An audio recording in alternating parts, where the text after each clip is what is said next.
I'm going to show you how to tie the trumpet knot. The trumpet knot is a great knot to take a length of rope and shorten it. It's more stable than the sheep shank, though not as famous. And in a pinch, as one of my subscribers, AZ Claim Jumper, said, they make a good pair of handcuffs.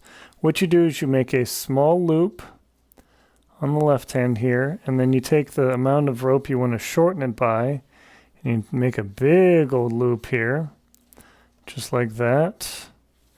And then you can see the loop goes over, and then goes over again.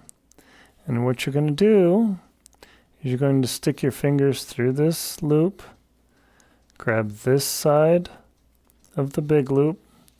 It's a little bit fiddly, but you'll get through it. And then the key is on this side. You don't just pull through here.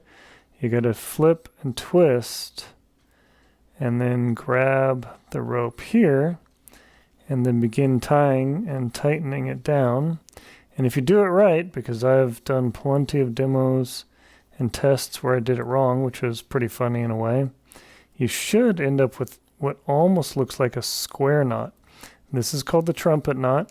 And you can see when I pull on it hard, it doesn't collapse, unlike the sheep shank.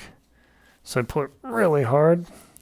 And also if you flatten it out, it should look nice and symmetric. One end goes here, the other one goes here. It's almost like a clove hitch or 2/2 hitch with a crisscross in the middle.